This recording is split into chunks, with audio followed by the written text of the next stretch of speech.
Hey there, film buds. This is normally the part of the show where I just kind of have a little casual audio outtake of sorts as a soft open. I know that Henry liked music. I don't feel like, to be completely frank, I don't feel like fucking around with music. I hate editing, I hate audio. So that's, as a little behind the scenes note for you, part of the stylistic change of Henry being at the helm of Film Buds to me. Today, though, I didn't want to do my usual little bit. I decided to try and make something a little bit meatier out of it and something maybe a little bit more useful to you.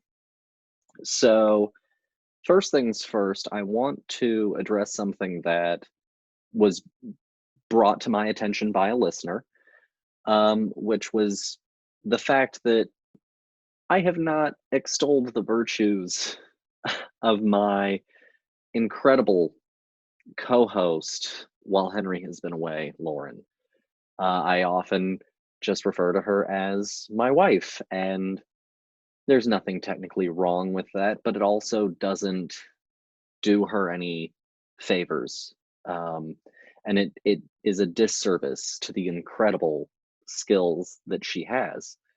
Um, so, for a little bit of background, since Henry once upon a time gave background to who I was, I thought that I should maybe go, and if I haven't really delved deep into the background of where my wife comes from and why I chose her to be on the show and talk film with me, I thought that it would be important to go in and sort of fill in that context because this is one of the most important topics in the world to me, and I didn't I didn't just let her on, because she is my wife.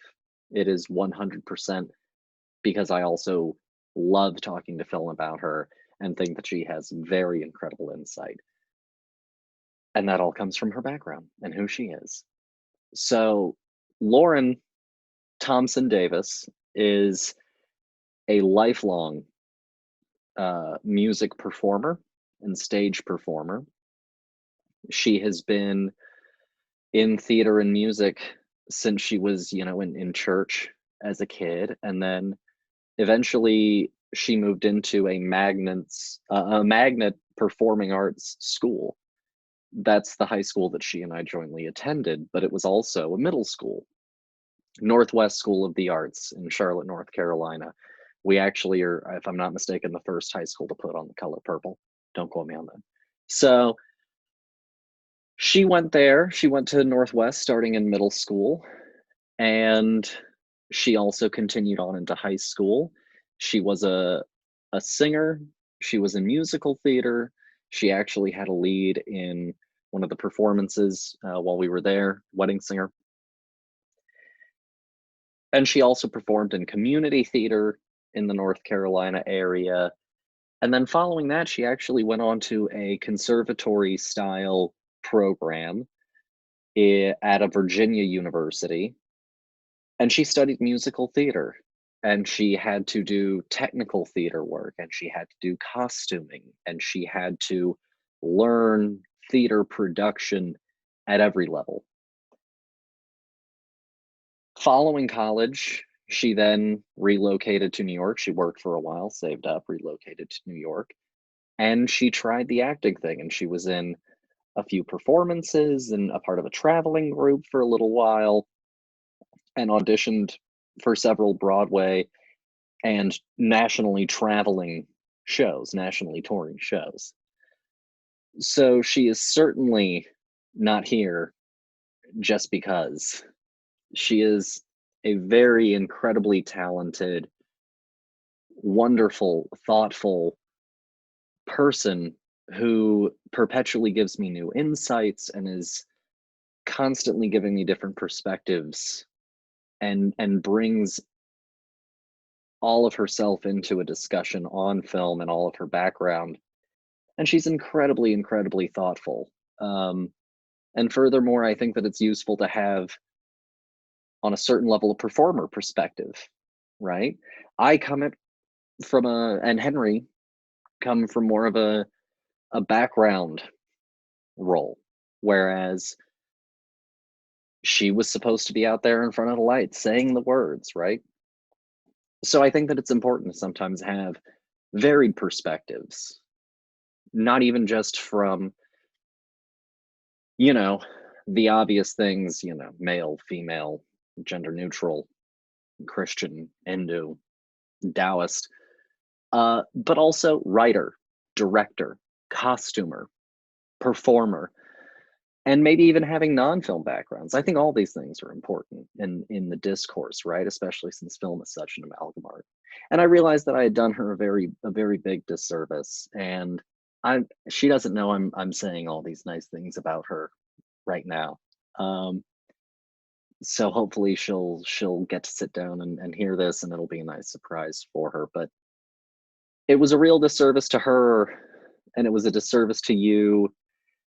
And I truly didn't mean anything by it, but it was definitely a little bit of a faux pas of mine. So I apologize to y'all. I apologize to her. And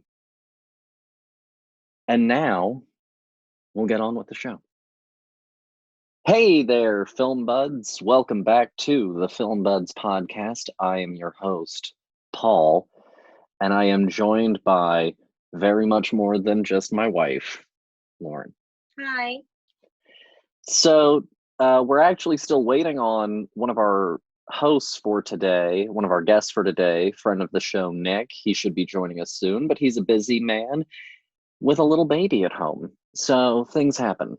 But we figured that we would go ahead and kind of get started, dive into the show a little bit. We're doing another Hispanic Heritage episode. For those who weren't aware, a month ago, we started Hispanic Heritage Month with Hispanic Heritage, September 15th. And we did that with two films. We did Frida, and we did Under the Same Moon. Oh, beautiful.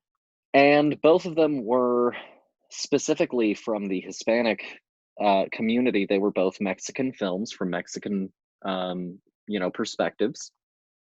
Although Julie Taymor is not a Mexican filmmaker, but they highlighted that culture. And so a month later, I was kind of coming up with what I wanted to do for this month, and I said, well, one of the things that I closed out on was next month is Halloween. Try and find some Hispanic horror. And so I did it. And it's again Mexican centric. And that was partially also because I wanted it to kind of feel more like a connected part to the last episode that we did. So today we have for y'all Guillermo del Toro's Cronos from 1993, and we have Issa López's Tigers Are Not Afraid, or in Spanish, Vuelven, which is from 2017. And they're both kind of very interesting, non-standard films, but I thought that they would both be kind of exciting for us to listen to.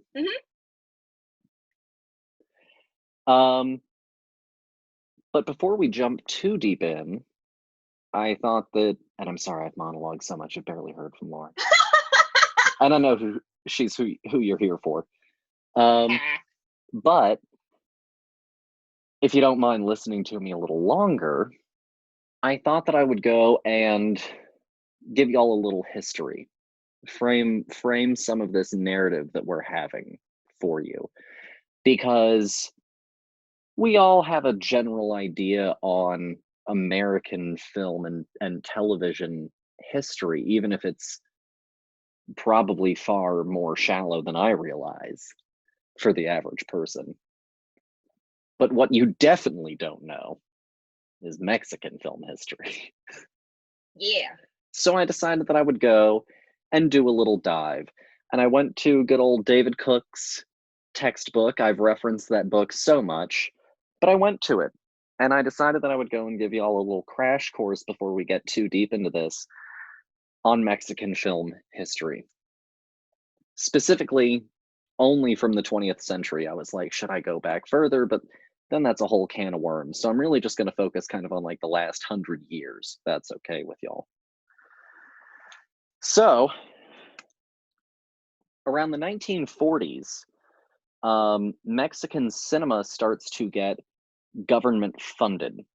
Now that might sound a little bit odd, but once upon a time, governments funded a lot of different film projects. Actually, your state government probably technically does fund, through tax incentives and other programs, some filmmaking. So Mexico decided to get into the federal filmmaking business. Super, super common. German cinema used to have a very strong governmental body. And during the 40s, they end up doing very well. And they go, and by 1945, Mexico was making 80 to 90 films a year. And that doesn't sound like a lot, but it is, especially for 1940. By the 50s, we're now essentially into the thick of Mexican cinema renaissance, right? Things are moving well. People are making a lot of movies. And amongst those films, you're getting some really great, meaty dramas and things like that. But then you're also getting what crowd pleaser films, which were locally referred to as churros. Sweet, but empty of calories. You know, they were meant to just entertain you. And one of the popular genres of the 50s and 60s is the ranch comedy, kind of like a cowboy comedy. By 63 to the late 60s, there's been some sort of government hits on the film industry, but also at this point, the first film school has shown up.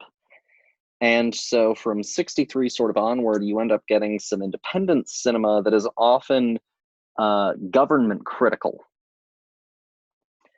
And, you know, this is also kind of at the same time that people are criticizing governments, honestly, kind of globally, right? People in the 60s, especially the late 60s in an American context, are getting tired of the Vietnam War, Korea's over. So this is kind of in step with a global zeitgeist.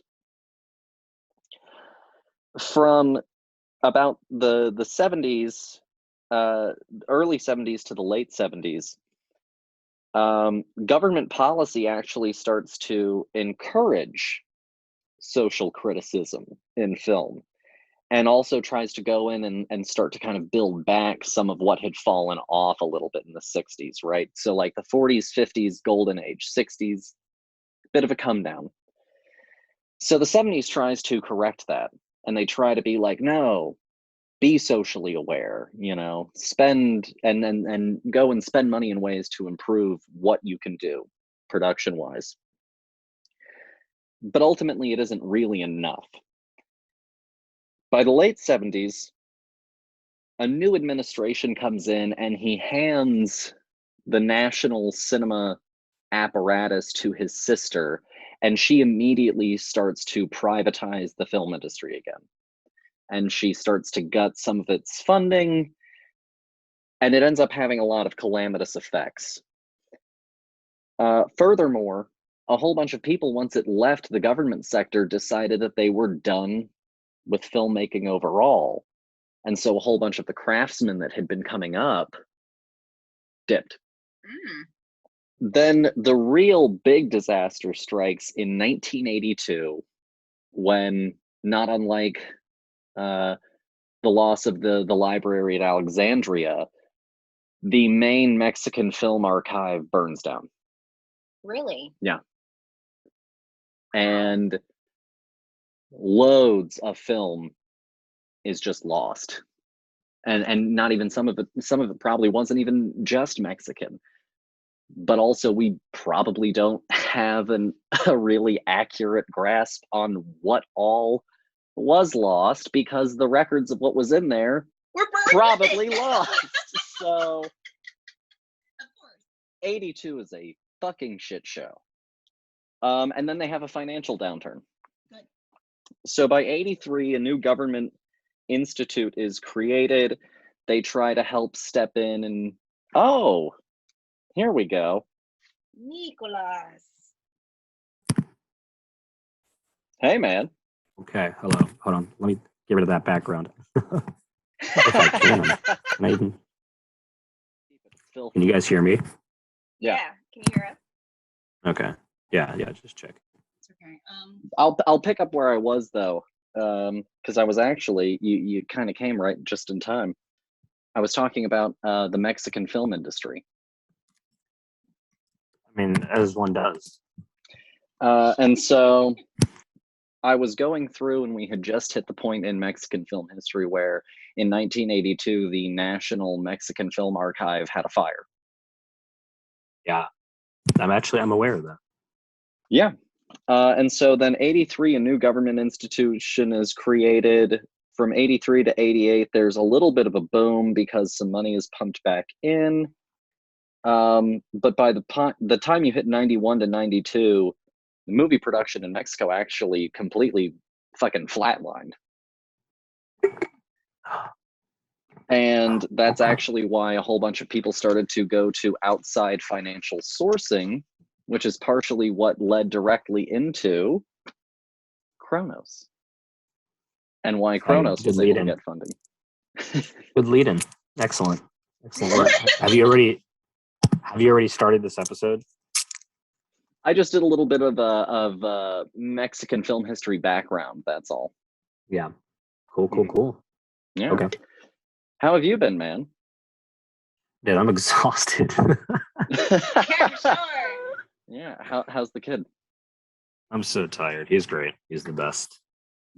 You've best been in hard the at work world. doing. You were telling me when we went to the Alice Cooper concert, this is a busy time of year for you. Because you do the weekly Shudder horror guides and that sort of thing. Yeah. Well, I do a weekly streaming guide. It's mostly horror. Just by that's what's out there, folks. But no, I do the weekly streaming guide, and now in addition to that, for October, I'm doing like a top 10 list of whatever. So like the first one I did was because the new VHS movie came out, so I did my top like favorite short films from all of those movies. And am I being loud enough? Or oh yeah, you're fine. Okay. And this week just came out today. I did my favorite Blumhouse movies. Oh, okay. And next week, I don't know if I finish I'm marathoning Halloween just like you guys are. So if I finish that in time, who knows? It's a lot of movies. Yeah, it is. It's too many. But it's like 11 or 13. Like it's somewhere in that ballpark. I think it's 13 with the new one coming out. Mm-hmm. Yes, or I think it's 12. I don't know. Because there's the 6. It's one of the 3. It's 11, 12, or 13. There's the 6 original, the Rob Zombie remakes. You know what? It's 10 because it's the 6 original, the 2 Rob Zombie remakes. Oh no, it is 12. I forgot about the H20 and Resurrection. Yeah. And so it's 12. We're coming up on 12, but Halloween ends. We'll make it 13. Yeah. So what? 2022. We figured it out. I just needed more fingers. If you want, we're doing a slasher episode, and so if you manage to get through a good chunk of them, you can come on and be a part of the discussion on Halloween. Oh, let's do it, dude. I've seen too many slashers. Yeah, we've got Sky coming on to talk Scream. We'll have you come on to talk Halloween. Mad might be on also at that point to talk Halloween. So sweet. Yeah, it'll be a fun time. Yeah. Well, let's not let the people waiting any longer. Are you ready to jump on into it, man? They're chomping at the bit. Let's do it. I know. Who doesn't want to hear some people talk about films that are mostly in the Spanish language? So our first one is 1993's Cronos, directed by Guillermo del Toro, and as always, we have a clip. So take a listen.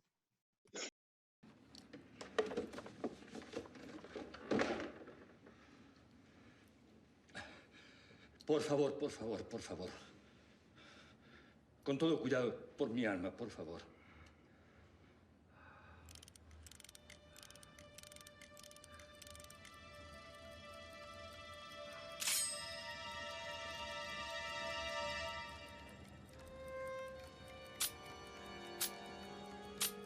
Padre nuestro que estás en los cielos, santificado sea tu nombre, venga a nosotros tu reino, en la tierra como en el cielo, el pan nuestro de cada día, danos hoy, perdona nuestras deudas, así como nosotros perdonamos a todos.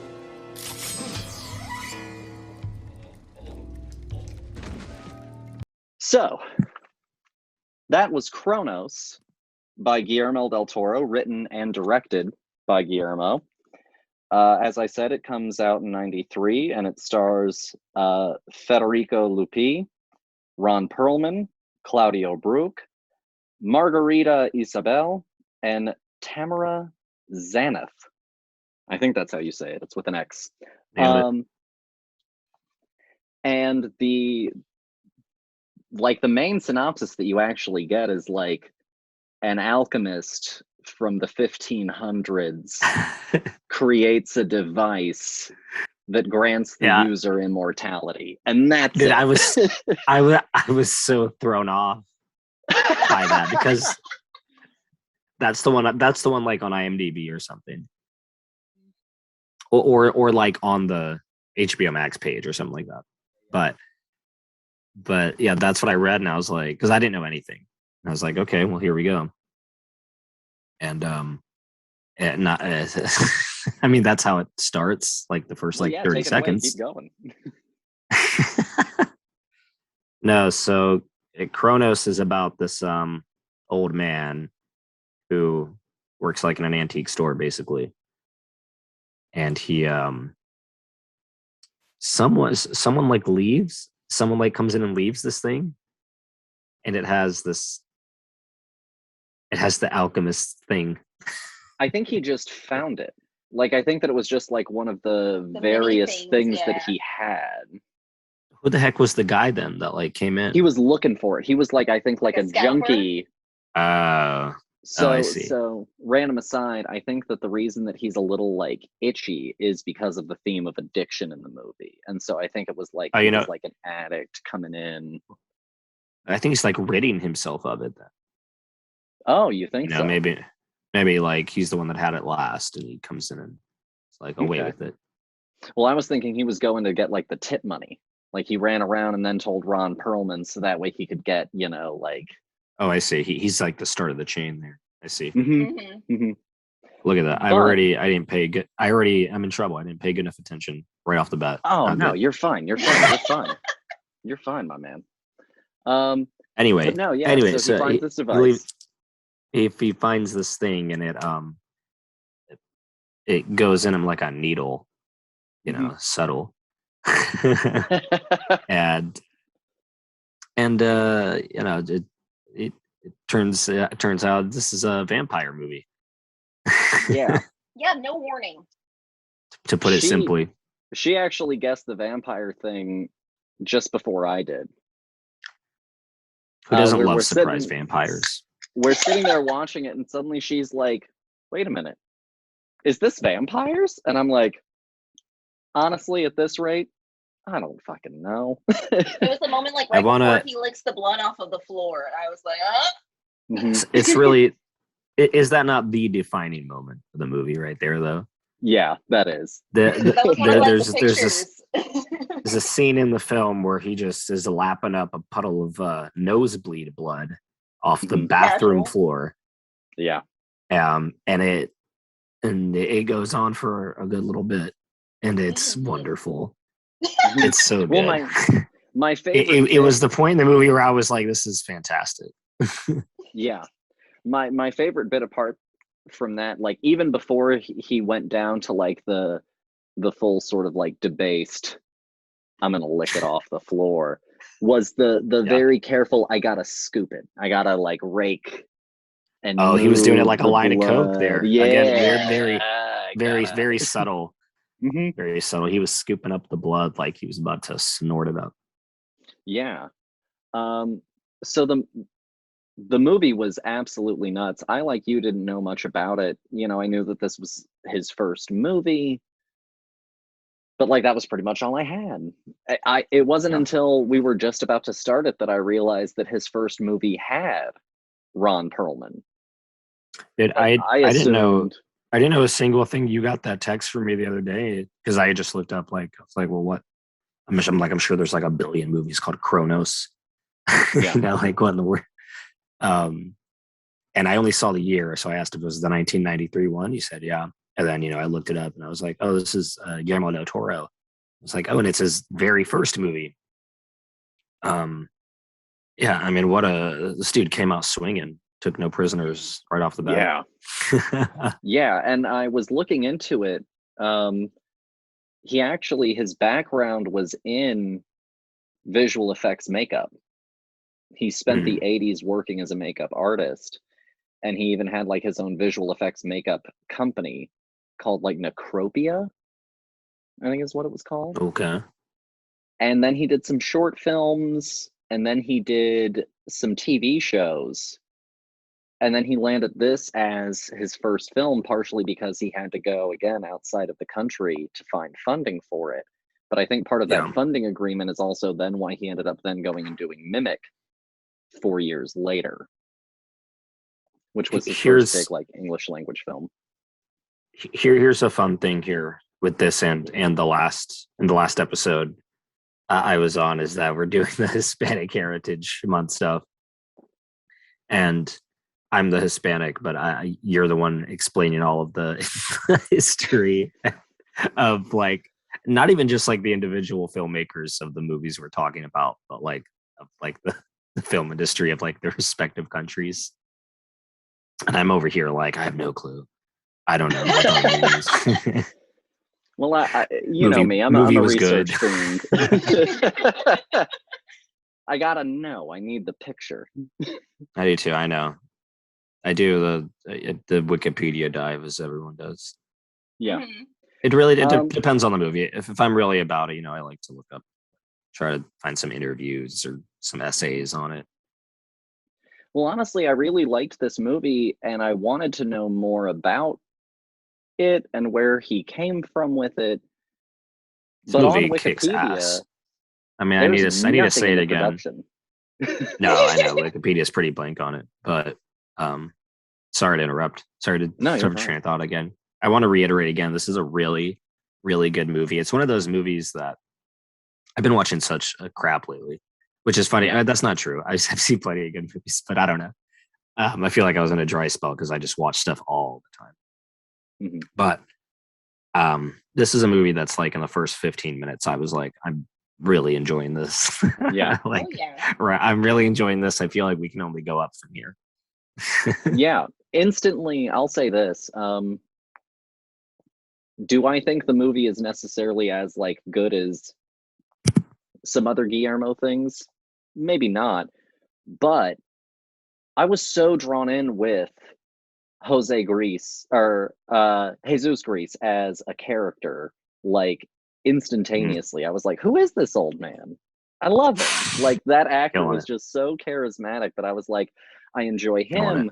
I enjoy the family. I understand the dynamic. They've gotten older. Their marriage has gotten a little bit drier, It comes down to the writing, dude. Good writing. Yeah. Oh yeah. It's a vampire movie. Once again, we're like, that's not really the focus. It's like different because it's like a scarab looking ancient device that turns them into a vampire, and they like constantly need it. And it's treated like a drug. Mm-hmm. And also, it's more about like you were saying, like the family dynamic and how it changes as he starts going through his changes. Yeah. And honestly, it's not one of those vampire stories where like the vampirism is the end all be all thing. You're hitting the best part of your life, because he starts to do this like decline almost within this addiction to the scarab giving him eternal life and all of this. That's the other fun part. Skin peely bit, him turning into like the Nosferatu-ish vampire, where he's just very pale at the end. My man looks awful in the third act.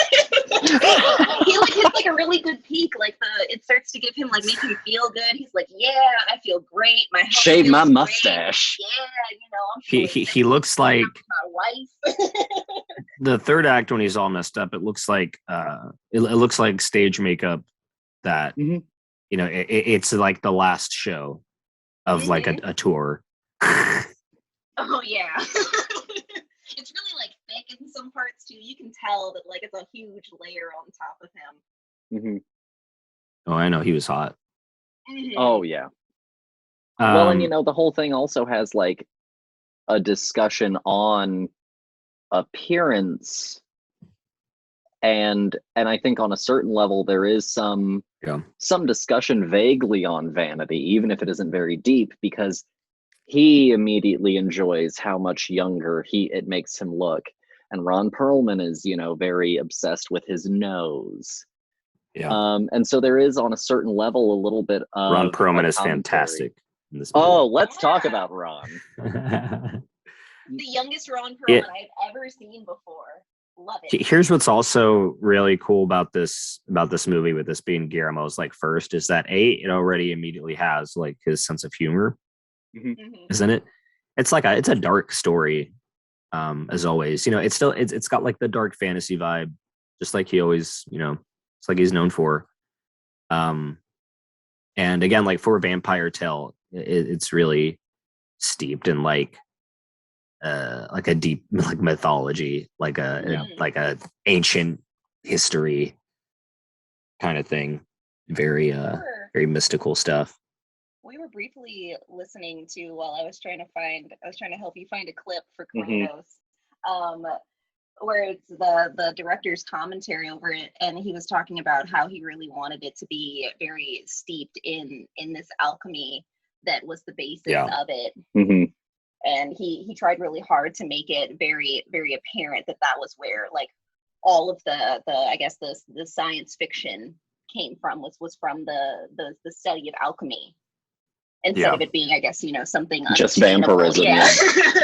Just vampires doing vampire stuff. Yeah, it's a really different approach to it. And also, again, with this being his first film, he's already doing like the child as a prominent character, who's always like, I don't know, has there ever been like an evil child in his movies? I don't think he ever has like I don't think he's ever like done the evil child. Children are a very pure the children thing. are always pure. Yeah. And like very much the case here. Yeah. No, you're absolutely right. Like there are rare times where you go all the way back to a filmmaker's first film and go, man, you had who you are as an artist pretty much like pegged, locked up. You say. maybe did it better over time, but like you figured it out. You go back to Bottle Rocket, Wes Anderson's first film, and it is tangentially a Wes Anderson film. It's not until Rushmore that you're like, oh, that's a Wes Anderson movie. Right. But this man had it. He knew what he wanted to say. Yeah, dude. He doesn't play, man. He doesn't. Story. It's an isolated person story. Yeah. And he doesn't. He don't miss, dude. What's the worst Guillermo movie for you? If he didn't miss, let me ask this then. What's the worst Guillermo movie? I don't know. That's a bad question. All right. What's your least favorite? The data. I don't know. The data is really Rotten Tomato. The Rotten Tomato, the lowest rated is like Blade 3. Okay. Well, he didn't direct that. That was David Goyer.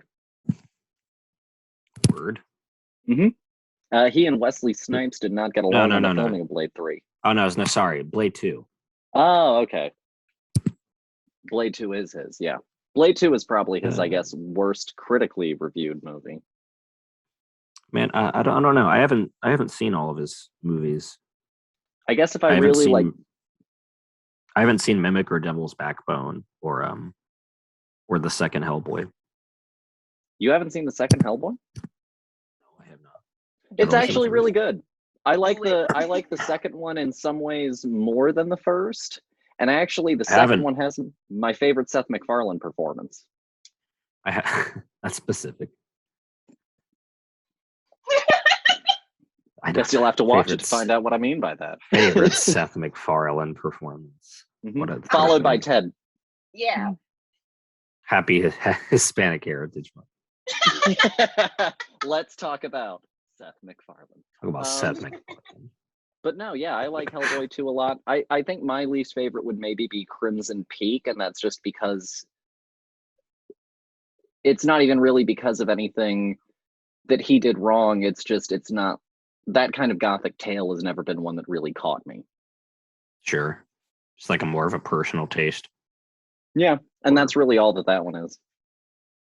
I guess like, never mind. I was going to say like aspects of Pacific Rim maybe, but that movie just whips ass. The movie's so good. Shit slaps, man. The movie's so good. It's a certain generation's Independence Day, and I will not be talked off that point. That's not quite the same. My man, Idris gives as good of a performance, as good of a speech as Bill Pullman. No, for sure. For sure. I don't know if it's not quite the same kind of deal. No, it doesn't hit a same audience the same way. But I think that there are people Independence that Day- I think love that first Pacific Rim. Independence Day is so American. Oh yeah. Yeah, Pacific Rim is not. no.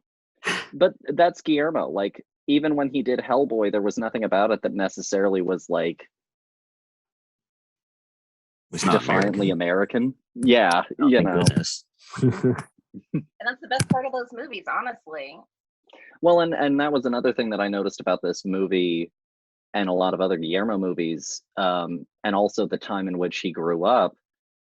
Authority figures of an institution are oftentimes seen as the antagonist, as something that is to be overcome, or they are bumbling and incompetent and annoying. And I was looking at that, and he's born in 1964. And so, like, the movies that Guillermo grew up watching, especially the movies that were made in Mexico, were more of the independently funded ones, were more of the governmentally critical ones, were more of the socially conscious ones. And so I think that definitely some of that is highly present in a lot of his films, because a lot of his characters are the people that subvert the norms. Sure, man. I have nothing to add there. Yes. Yes. He has such an interesting style. It's so beautiful to watch how he turns such a dark kind of worldview and makes it into something beautiful and romantic and sad, and it does really pull on like the best kinds of a gothic narrative, and he just has a beautiful way of looking at the world that is unlike anyone really else. He's got a very good heart. He's got a very good heart, that one. Just an amazing storyteller as well. I think that's pretty much everything that I have on Cronos. Nick, do you have anything you want to add? Cronos rocks. Watch it. It's on HBO Max. It is. Or yeah. available to rent or buy anywhere else, I'm sure. And it's on the Criterion Collection.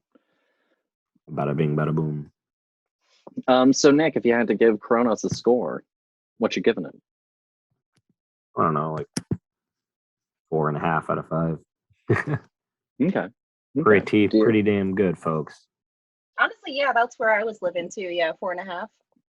Almost yeah, I'll go 4.5 as well. Even even the places where it falters or foibles, I don't think are anywhere near honestly worthy of bringing it down. No, the rest is too good. It always depends, like is how much does the good outweigh how much does the stuff that really works outweigh the stuff that doesn't work, or vice versa. Yeah, the stuff that works here is just too good. Yeah. And it's just so interesting. It's such a different look into something that we consider so ordinary. We've seen hundreds of vampire stuff just all around, and this is nothing like anything I've seen. Yeah. It's about a lot of things. Yeah. A lot of things going on there. No, I Put think that on the was poster. Really. There's a lot of things going on. Put that on the Blu-ray. Quote me on that. There's a lot of things going on in Cronos. Put it right on the front. Big quotes. No, I think that was really good. Well, if we're all ready, then I think we'll move on to our next film. 2017. Let's get serious, folks. Let's get serious. Actually, I will say one more thing before we pivot. I decided to go and come up with 2 movies that I thought you could watch that I think have a certain tonal or thematic texture similar. So the first one is obviously James Whale's Frankenstein. Just because it's like the quintessential monster movie, and bullshit if Guillermo isn't influenced by that film in particular. Just at every level. Everybody. Whether they know it or not. Oh, yeah. Is a movie that some people don't know called Bigger Than Life. Are you familiar with this one? Okay. No clue. It's a really interesting film that Jean-Luc Godard, if you're into French film, called one of the 10 best English language films ever made. And it's about a guy who gets on cortisol for his hypertension. And his cortisol usage drives him insane and threatens to ruin his home life. Fun. And so I thought that there was some interesting kind of, this guy who was just a normal guy starts to take a drug that sends him into the path of mania. And actually, it's one of the few films that is shot in an ultra wide format, a Super 70 format, that isn't a big historical epic like Ben-Hur or something like that. It's all shot in suburban, domiciles. Christopher Nolan, who? Step aside. Those are last little note on Cronos was I thought those were 2 little films that you would enjoy as sort of cinematic parents. There's a good accompaniments. Yeah. And I even have some for our next film. So Tigers Are Not Afraid is what we're going to do next. And as always, we have a clip. So take a listen.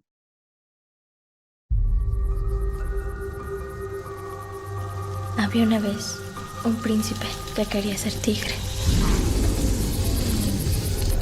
Los tigres no tienen miedo.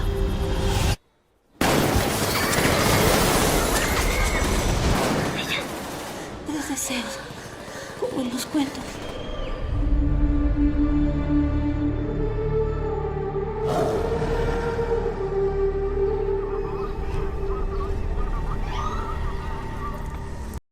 So that was Tigers Are Not Afraid, also known as Vuelven, which means come back. And it is directed and written by Issa López, and it stars Paula Lara, Juan Ramon Lopez, Neri Arredondo, Hansel Casillas, Rodrigo Cortez, Yanis Guerrero, and Tanoch Huerta. Thank you. I practiced. And the premise is, I forgot to pull up the premise. This is a synopsis that actually it's pretty straightforward. It's like, yes, that is indeed what it's about. A dark fairy tale about a gang of 5 children trying to survive the horrific violence of cartels and the ghosts created every day by the drug war. Yeah, that is very spot on. Good job, good job, PR person or whoever wrote that. Yeah. That's correct. Nick, you kind of took us away on the last one. Would you like to start us off again on this one, or? No, you just watched it. You watched it more recently than I have. I did. So it's more we fresh. just watched it today. Yeah. It's more fresh in your mind. One. All right. Do you want me? It's a good way to start It's a great way to start the day. No, I literally started it at like 10:30 in the morning. Like it was. Yeah, coffee in hand. We were like, all right, let's watch this movie. Bleak. There's a movie. Before we start, there's a movie that just came out called Mass, and I watched it at Sundance, and it's a very, very good drama of two sets of parents meeting in a room in like the aftermath of a school shooting. Or school shooting is sometime past, but they're anyway. Entire movie takes place just there in the one room with them talking. So good. so good. Devastating. I watched it also at like 9 and 10 in the morning or whatever. At an unreasonable time to watch something so dramatically hefty. Yeah, for sure. To hold that weight the rest of the day. Yeah. Well, so what did you guys think of Tigers Are Not Afraid this morning at your early morning showing? So we started watching it, and I was very intrigued. And the deeper into it we got, I suddenly started having this very early on, essentially, like the moment that the child made the first wish, I was like, I think this is going to be something that I think about for the next few days. I was like, I'm pretty sure that this is going to be heavy on my mind. If you've got a well-functioning brain, it should stick with you for a little bit, yeah. And I pretty much haven't stopped thinking about it since this morning, like on some level. Like I'll have a tangential thought that takes me somewhere else, and then I usually, so far today, have come back around to that fucking movie. It's good movie. So good. So good. Heartbreaking. Beautiful. Oh, yeah. We're currently in Virginia right now, and my mother-in-law came up like right when the movie was like at its end point, like it had just ended pretty much. And I was like, I cannot just be like weeping on the couch right now. My mother-in-law will have a lot of questions. You can't be like, well, let's go get lunch. Yeah. Paul, are you okay? I'm fine. Just everything's great. Just trauma on children. It was just so beautiful and sad, and I So loved it. It's interesting because this certainly has a good, it has obvious elements of horror, especially as it goes on. But I think to me, it's much more of like a kind of fantasy drama, and even maybe not, all again like fantasy elements, but it walks that line where you could decipher it or interpret it as like, oh, this was all the more fantastical stuff is all in the children's imagination because it's the film is told entirely from the perspective of the children. So these are all like mostly orphaned children living in like an area of Mexico that's pretty much ruined by conflict and gang and drug wars and everything.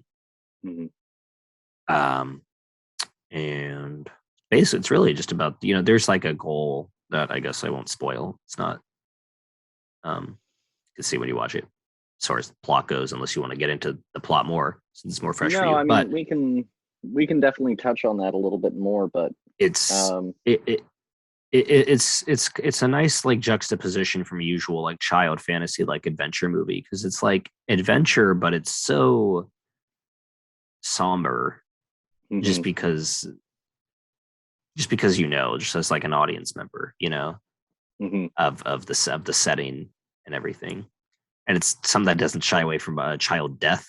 Oh my gosh, no. As well, not in like a gratuitous, this isn't like some like stupid it's gratuitous not gross. like kill the kid, it's all bloody and all that. This is tasteful child murder. How dare you? No, but yeah, it's like you said, Lauren, heartbreaking movie, heartbreaking and very moving. Still, as always, like all good movies like that, it's got that hope. It's interesting also, like the hope kind of like grows as alongside, like as it gets more horrifying. The kind of like glimmer or spark of hope kind of also at the same time is able to grow. So weird. Like I said, it's a really interesting balancing act and a blend of different genres that she does here. Yeah. No, damn good movie. Oh, so it good. it reminded me on a certain level very much of almost a King's story, in the way of how much of the magical realism that you're looking at is real. You know, how relatable, how reliable are our narrators, because they, to your point, they are children. And it was really interesting. I didn't mean to do this, but it was very interesting to me when I looked back at it after I chose both films, that by sheer happenstance, both of the second films were these, let's use a child perspective as our grounding point to explain a circumstance, a world, a narrative. And it certainly wasn't intentional, but suddenly I looked back and I was like, oh wow, yeah, I did kind of like double dip right into, you know, this use of children to explain the hardship of cartel violence as it affects the people who live with it.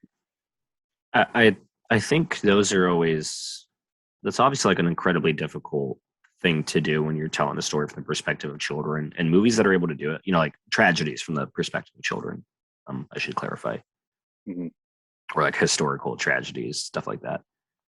When it's done well, it's, I mean, obviously, they're still getting. If it's done well, that story is just incredibly affecting. Like I'm reminded of Beasts of No Nation. Which is a crazy movie. If you haven't watched that, it's on Netflix. Go watch that. It's about child soldiers. Yeah. Yes. Wonderful. I was the one out of the list. Hi. Oh, sorry. Yes. Sorry, Lauren. Beasts of No Nation is about child soldiers. Yep. Happy, cool. Not cool, but I understand. Cool. Also, just like a brilliant use of, like, again, the child's perspective, and done in a way that doesn't shy away from the more intense and heavy, like obvious aspects of whatever the setting is or the story is. But again, I guess just, yeah, I don't know. I can't come to a conclusion here. Both of them are in a way that doesn't feel like so like exploitational. No, yeah. Or or melodramatic. Yeah. It's grounded. It's never too big. It's never too small in its moments, in its emotionality. It's very, very grounded. And that's also why the fantastical elements are totally fine to introduce, because at no point does it feel excessive, overblown, even in the performance. And these are incredible child actors. Yeah. Which why it's more interesting when you said like they didn't have any prior acting experience. Yeah. Before this movie. Yeah. Wild. Wow. No, but they were just living very authentically. Like you could see it. They were just living very authentically in these parts. And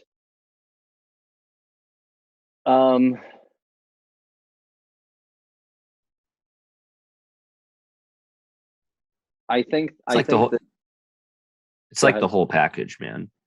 Yeah. Everything in Tigers Are Not Afraid just works. Yeah. No, it all comes together. There's nothing really left hanging that you're like, oh, I don't feel like that was like fleshed out enough or whatever. And both of them are more horror, and I would say an almost Victorian sense, where it's not about a jump scare.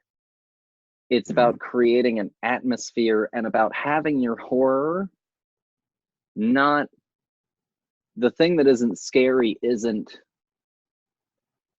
the boogeyman, right? The thing that's scary in both of these films is something deeper, more adult, more nuanced. And the horror is really the horror elements are as a stand-in for reality at a certain level. Yeah. And that's what makes Man. both of these films fire so hot. That's why it's the best genre, my dude. It's how we talk about the serious stuff. And it's cathartic. And yeah. even though this movie, I'm not sure actually ends happy, it is cathartic in its own way. As a little bit of a spoiler discussion, I do have a very serious question. Yes. I think I have an answer. Is the girl dead at the end? No, I don't think so. You don't think so?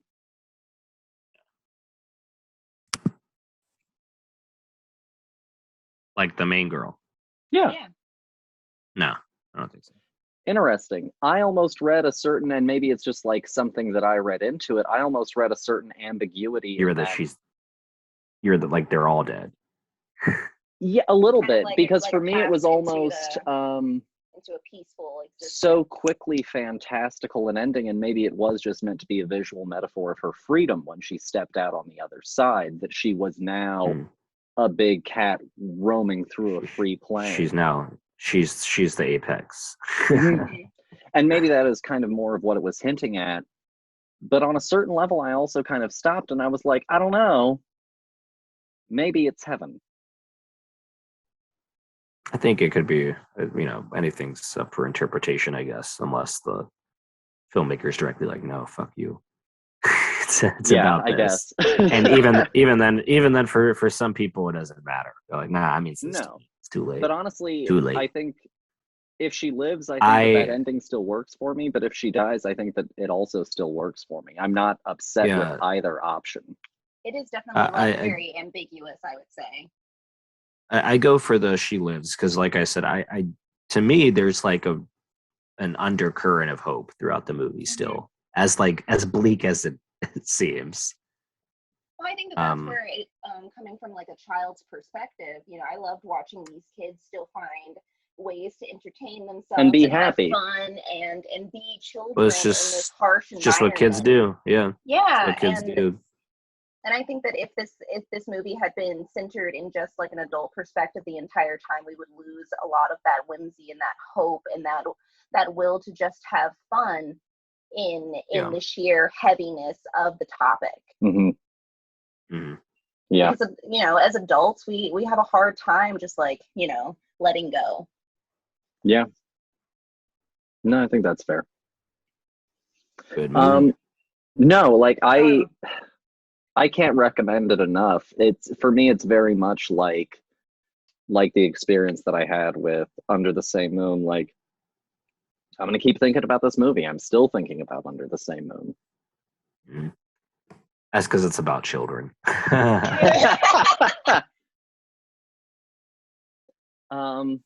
no, I was so touched by it. And it was so impactful. And for me, the two films that I kind of saw on a certain level, a kind of textual similarity, one was Stand By Me. And the other one was Slumdog Millionaire. This kind of weird, how convenient almost that all of your questions did line up, that almost like a slight suspension of belief for the fantasy of the narrative's sake. Yeah, that heightened reality. Yeah, absolutely. But no, I absolutely adored this. I was pretty stricken by it. And it's very pretty. It's also a very pretty movie. Yeah. It's like I said, it fires on all fronts, dude. It's no notes. Well, the director of this film liked our tweet that we were recording tonight. And you told me that literally right in the middle of me trying to research her. That's funny. And so suddenly I was like, oh no, I have to make sure that I get it right. So I was already in the process of doing some research on her. So I do have some background on Issa López if you would like. Yeah, absolutely. Hell Let's yeah. hear it. So she was born in 71, where Guillermo was born in Guadalajara. She was born in Mexico City. Mm. And she attended the National University of Mexico. And she actually began as an archaeology student, but transitioned into directing and screenwriting. And she obtained her BA in 95. She spent some years, working, writing, and being a lecturer as well. And from 97 to 2000, she was a professor for writing studies at the Center, or at the Center of Writing Studies for Televisa, which was the master's program that she was essentially in. In 2003, she goes and she does a film called Ladies' Night that ends up being one of the highest grossing films of 2003, 2004, and 2005 in Mexico. Wow. And from there, she ends up going on and doing several US studio-backed films, 4 films only released to a Hispanic audience, essentially. They're so small that you literally can't find Wikipedia pages for some of these films. But it was through that she was eventually able to then go on and create Tigers Are Not Afraid, which was the 9th script that she had written in full, 9th feature-length script. So there's a little bit of background on our director. Absolutely tremendous. And ever since then, she's now blown up. Noah Hawley, who does Fargo, is now working with her on another project. Nice. There's another... Guillermo is. Yeah, Guillermo is Really? working Nice. with her on a new project. So, since this film, she's absolutely blown up. And honestly, I can't wait for more. Truthfully, if this is where we started, give me more. Yeah, I'm ready. Let's go. Yeah, she's not playing now. You got a new fan. No, yeah. So. So yeah, I really can't recommend this enough. It's on Shudder. It is a Shudder exclusive. I think it is also on AMC Plus as well, if you have that. If anyone has that. Only I have only AMC Plus. Do you? I don't remember what I got it for. It's funny. I actually just found out that I have it. I don't. I must have gotten it for something, and just never. They just go, wait.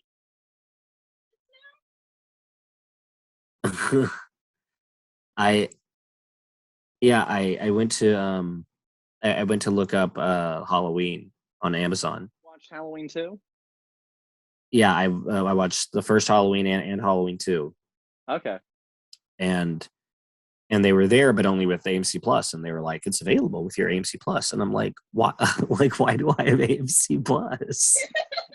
Who did this? Who was responsible? I guess me. Good job, But me. But it was fine. I was like, well, hey, that's what I need to watch. So I was about to make a joke. The only people that have it are the Dolan family, but now you've ruined my joke. I know. I heard you. Well, them and now Nick. It's the Dolan and the Delgadillo family. That's it. It's me too, man. The 2 AMC Plus subscribers. I'm getting my money's worth. I watched Halloween and so are too. the Dolan family. So, Nick, if you had to give Tigers Are Not Afraid a score, I have a funny feeling on what you're going to give it. I think we're all going to give it the same thing. Es perfecto. There it is. Yeah, 5 out of 5. It's perfect. 5 out of 5. That's a damn good movie. It's so nice to see good movies. It's so nice. I know. It was really great to watch. These are, again, very good choices here. Yeah, it's nice. It's nice to not watch bad stuff. I agree. For instance, I watched Halloween 2 the other night. Such a slow. Some people literally put that as their second favorite Halloween movie. I think that's where You they know- stopped. That's why they were like, I did 1, I did 2. Those are Well, my 2. Again, I've not seen the vast majority of these movies, but watching Halloween 2, I think people like it if they're just because it just follows immediately from the first one and Yeah. just attempts to recreate it. It's like a classic sequel move there, sequel to a movie that wasn't originally intended to have a sequel. So it's like, well, Even though let's just John do this. Carpenter hates that movie. Let's just do the same thing again, except not as good. Different director, different this, different that. This director comes back later for another one. Nice. Rick Rosenthal does too. I think he is fine. That's not to like say like he's like shit. Yeah, no, he's think he fine. I think it is pretty fine. He does say some stuff. I don't know. It's so limited. Halloween 2 is just it is the most straightforward. Halloween 1 is the most straightforward. Like there's this guy and he's gonna kill people and we're gonna watch it. Yeah. that's the movie. He's gonna kill some people. He's after this person in particular, and then he'll try to kill them at the very end, but he's gonna kill all these other people first, and that's the movie. And I assume that's the movie throughout all the decades here. And apparently that's still the movie, which is exciting. Well, to be frank, actually, some of the sequels, I don't want to tip the hand too much. Never mind. They veer off into. Well, no, They don't get tell me. weird. I'm excited. Stuff, man. They get I'm weird. excited. Is Uh, Buster Rhymes in one? Yeah. Did you watch the Buster Rhymes movie? We watched it last night. Oh, that's exciting. That's exciting. We I've seen like watching a movie that was I've very seen like depressing. I've seen like a 5-second clip of like Michael Myers with Buster. I don't know his character's name, but Buster He Rhymes. steals the movie, and honestly, I don't know his name either. And we just watched the movie. It's just Busta. He's Buster Rhymes. It's fine. It's great. Anyway, okay. Well, I'm glad that's not just the same thing over and over.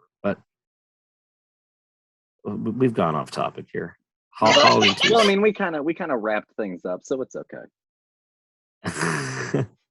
Halloween 2 is mostly boring. It's not the it's fine, I guess. Yeah. Well, there's some crazy stuff, like when I talked to you about the kid just getting absolutely horrifically murdered. Nobody cares. Really. Yeah. In Halloween 2, yeah. It's not even Michael Myers that does it. And honestly, it's the Dr. Loomis. It's the kid killed because he scares him into the road and he gets hit by a car and then blows up. And then he's on fire. And then they're just burns like, alive. Yeah, they're like, well, next time it'll be Michael. Mhm. And then they just drive Dr. off. You know what's really funny is that you see, like, reading about these movies, like, and I know he comes back again later, but just from these first 2 films, I forget. Sorry to disrespect this Donald esteemed Pleasance. actor here, Donald Pleasance. He's to me this character is hilarious. Dr. Loomis is hilarious in these first 2 movies. The scenes with him and like the sheriff are so funny because he's just like saying insane things.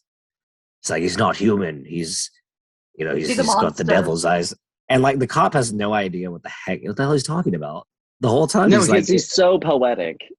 He has no clue what he's Everything's talking Shakespeare. about, and he's just driving this old man around. No proof of like anything, even like till like the very end. Mm-hmm. He's No, like, I yeah, don't the know what sheriff the is hell driving you're him around, talking and about. he's like, "For 20 years, I stared into the eyes of evil." Yeah, like what the fuck are you talking about? The sheriff's not Man, even you like are fully. monologuing. He's not even like fully convinced that like Michael Myers is like there in the town doing anything, you know. And then he shows up at the very end and like an expert marksman, this child psychiatrist is like headshots him immediately, like as he's like holding Lori, and then like just unloads into him. Oh yeah, a whole thing, like 6 rounds right in the chest. Oh, that's it, because he says it like 10 times in Halloween too. Like I fired a 6 round, I shot him 6 times. I shot him 6 times. I bet they got that So- again. Again, it's like everybody that like is forced to just drive Dr. Loomis around because Michael stole his car right in the beginning of the first movie. It just has to listen to this old man just talk about insane things. They have no clue. They have no context. They have no idea what's going on. They're just driving Because around that this man crazy has old so man. many of them. Dr. Loomis comes back a lot. Would you like a Donald Pleasance fun fact? Sorry. Yeah, please. He was a Nazi prisoner of war. For He 2 was years. he No, was a Nazi he was a himself? part. No, he was a prisoner of war for he the was a Nazis. prisoner of war to the Nazis. Yeah, he was Okay, a my Nazi prisoner of thank war. goodness. He was a Nazi. It was like, And here's a so- fun fact. He was a Nazi. Oh, great. He was a part of the Royal Air Force, and he was shot down in 44. And then he spent, if I'm not mistaken, 2 years in a prison camp, during which time he apparently would help put on performances for the other prisoners. And then he got out of that in 46, joined West End, got into acting and that kind of thing. And he did like several Carpenter films and several Halloween films. Actually, he was in Halloween films up until Halloween 6, which is when he died. And so Halloween 6 is in memoriam to Donald Pleasance. But there's a little fun fact for you. I would love to have a series like Halloween, especially when you're all the way to Halloween 6. That's in memoriam to me. It's that one and like the next one, right? Wonder. Yeah, I understand. both of them. Obviously, you have to. He's like one of the 3 main characters of the series. But It's like Laurie and Loomis. Like, yeah, I get it. But like it's just so out of all after all this horrific murder and gratuitous nudity and all that. yeah. Well, The the scene in the hospital where where they get in the tub and everything. I'm sorry, that woman is hot. Oh yeah. no, there was a discussion about the attractiveness of the nurse that died. She took her clothes off and I was like, Jesus. No, honestly, if the Halloween franchise has anything going for it, they always know how to cast a great character. Like that's just a fact. I'm so sorry. It's like for me, that's my personal Margot Robbie, Wolf of Wall Street. is the nurse who's horrifically killed with scalding hot water, Boiled alive, yeah. boiled alive. But before that, she takes her clothes off and gets in a hospital tub. It's a physical rehabilitation tub, and so it's meant to be even able better. to do. I bet it feels great. I bet it feels warm great. temperature. I think it's even meant to be able to do cold temperature. I think that's why it's metal. I think that it's meant to hydrotherapy, be I think it's what it's like physical. called. Yeah, I think it's a physical rehab station. That makes more They were sense. gonna I can't break use in. context clues or anything. I'm just dumb as hell. You're not dumb. My father was. I'm over here like the jacuzzi they have in the hospital basement. That's fine. Specifically they for only have 5 sex. employees there anyway, so. And my dad used to be a pharmaceutical salesman, so these are the So kinds funny. of things that I heard about growing up. Oh, wonderful. Yeah. Well, when we watched, the whole point was that this woman was she's smoking. Oh yeah. Pun intended. it's funny. It's so strange, the slasher genre, especially back then, Mhm. where it was what a weird thing. No wonder everybody's insane. Where it's horniness with horrific violence that everyone is there for. You're happy about the murdering, and you're getting horny at the same time, and then you watch them get murdered. And it's what does it mean? What are the everlasting effects for the people of the 80s and whatnot who grew up with a lot of not great slashers? We can. This is definitely, I think, a good question for. But this is for the other episode. I'm getting ahead of myself. No. But I think that if I had to really point it to 2 things, I think that it is a little bit of a mixture of It's the demographic. the sexual revolution kind of that was happening at the 70s, but also reactionary to the violence and the sexual violence that was happening with the serial killer boom. of the 70s. And that's a whole thing to unpack. But I think that that's kind of where it conflates, is like, you can't talk about these people, especially for those filmmakers, without talking about the sex. So we have to show the sex to then show the sort of violent result, you know, where these people who are, by the nature of their crimes, intrinsically linked to sex and sexual violence. You know, it's this very weird, complicated, that I think, amalgam that kind of, you know, sort of happens at the time. I'm glad I never got horrifically murdered after either having sex, or, like, even worse, for some of these characters don't even get to have sex before they they just want it. They don't get there. They want it, or like they're about to attempt it, and then it happens before they even get the chance. That's not cool. I mean, it's the most intimate moment. It's when your pants are down. Mm-hmm. Michael's a fucking weirdo. Yeah, by the way, he likes to stalk. Yeah. Even from only watching the first two movies, like, what a fucking weirdo. Cut it out. Weird ass. Just wait, man. Just wait.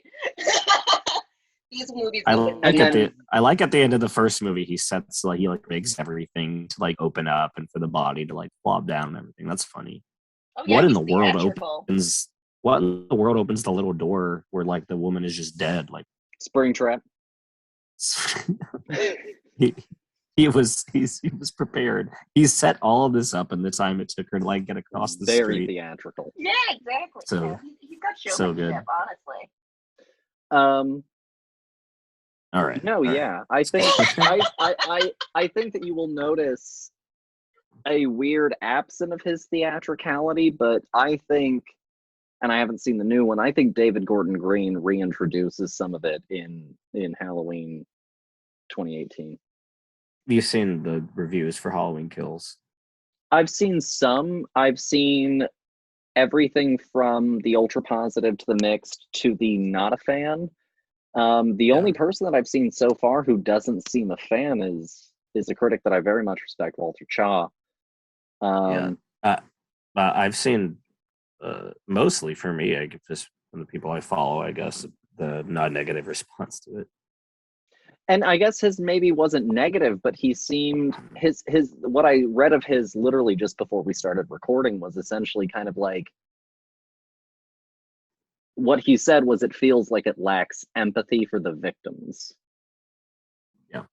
And I don't know what that means. I'll only have to see the movie, I think, to really gauge whether or not. Yeah.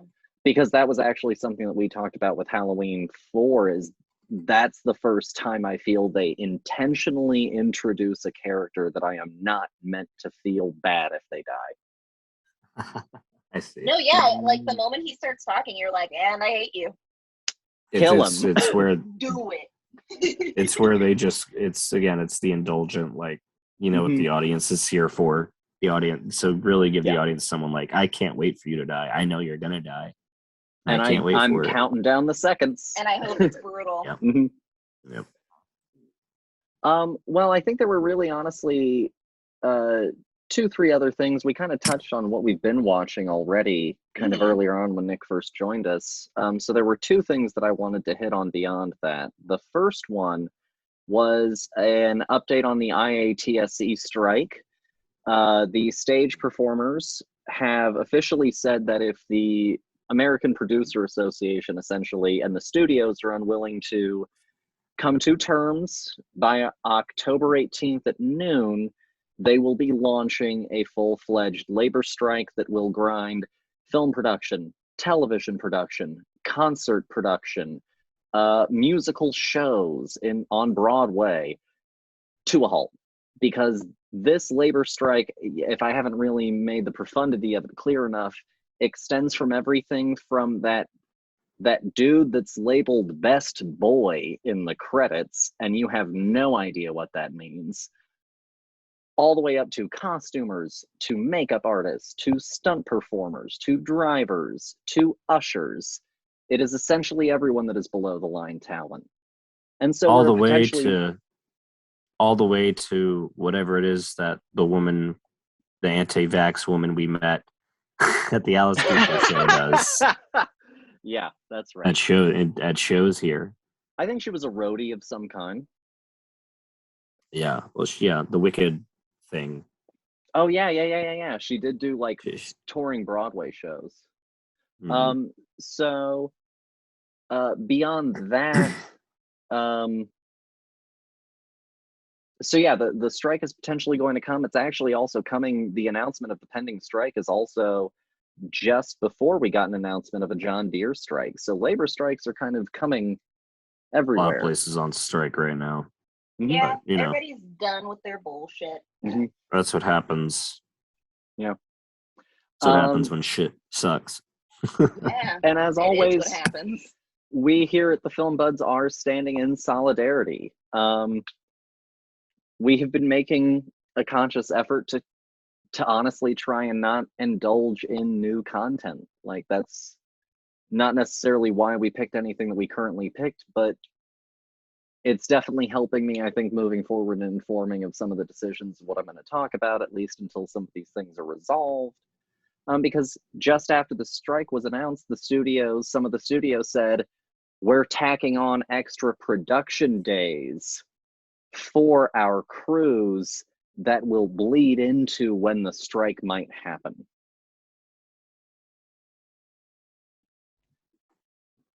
So Yeah. we're definitely As one does. Yeah. And so we're definitely going to try and stand in solidarity as best as we can, because this is an important issue. And when in the face of a strike, studios do something like that, it's very clear where their intentions lie. Yeah. Mm-hmm. This is human rights at this moment right Mhm. now. We're talking about people who need a living wage, who need better hours. And I think that everybody listening can also say that, yeah, I'm overworked and I would like more money too. Mhm. So Yeah.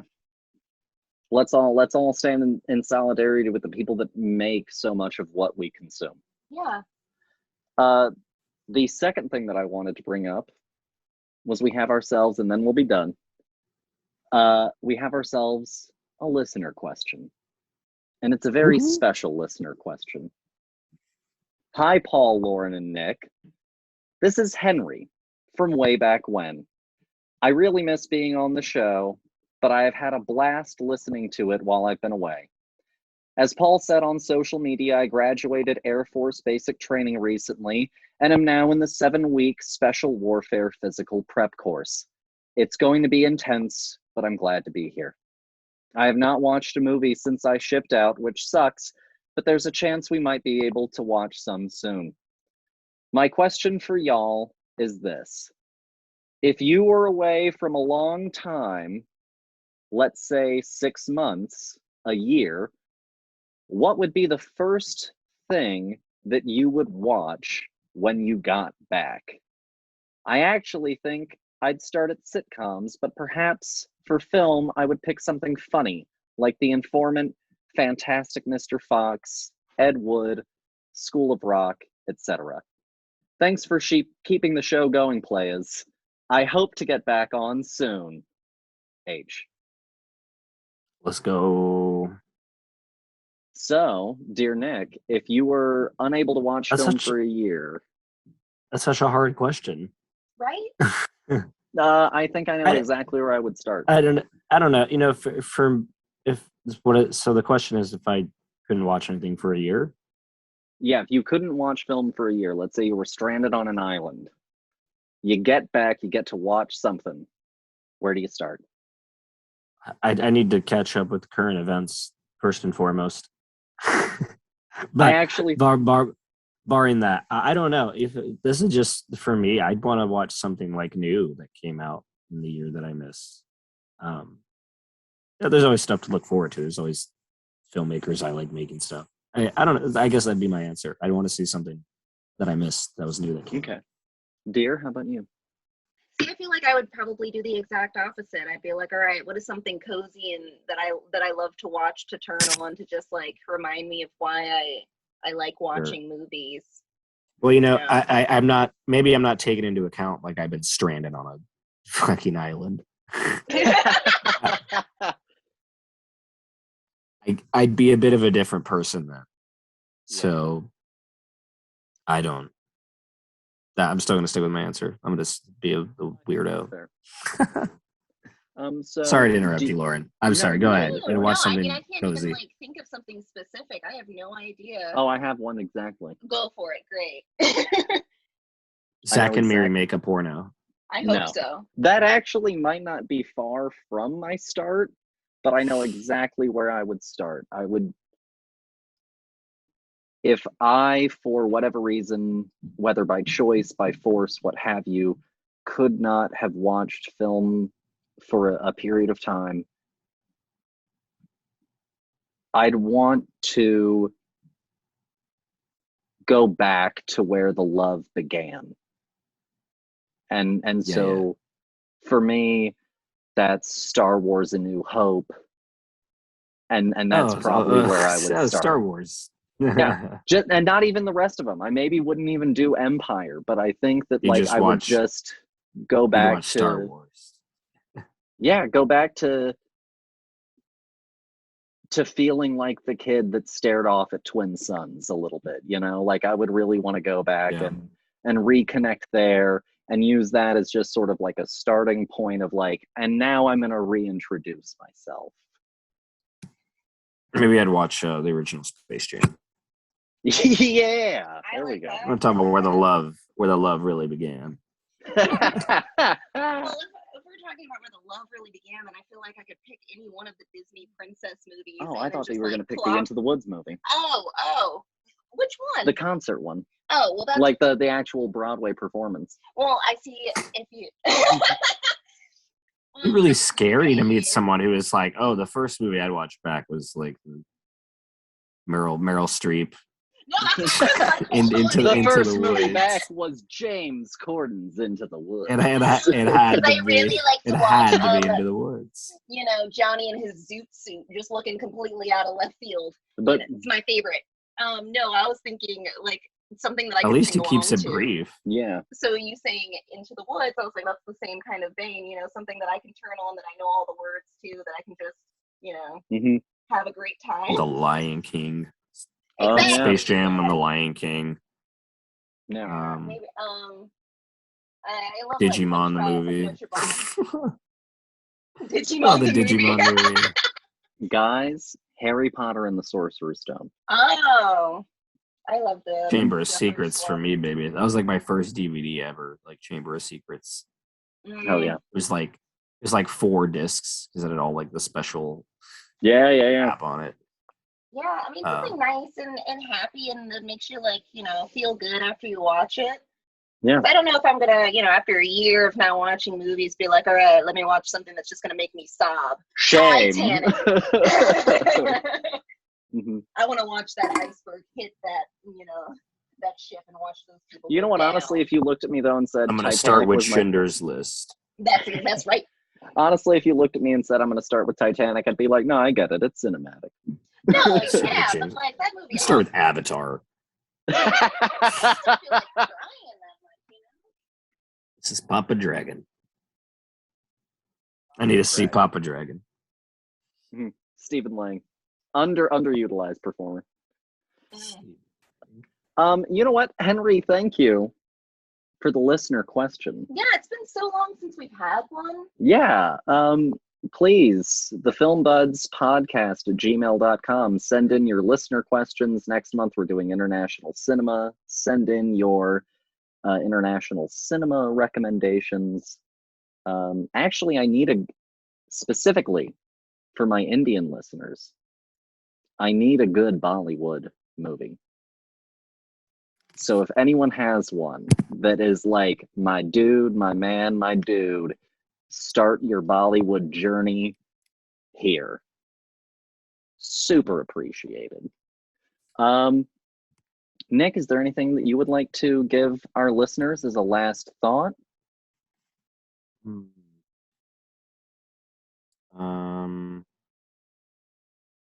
Movies are good, and we need more good movies. So yeah, stand with the strikers. So we can keep making good movies. That movies suck when they're made by overworked and underpaid people. I think that's just right. about all the time that we have for tonight. Nick, thank you so much for coming on. I truly appreciate Thank every you. time you come on, man. Oh yeah, dude. It's been a real blast. And if you haven't already, follow us on Instagram, follow us on Twitter, follow Nick on Instagram and Twitter. I'll put up all of his socials and everything on this post as well. This post may not actually go out as early as I normally post it, but that's not for you to worry about. You're already listening to it. If you have a follow great me, we're evening, you doing. guys, Yeah. and we'll talk again soon. I've been Paul, I'm Lauren. and I am Nick. there we go. And we'll talk to you guys next week. Bye. Bye.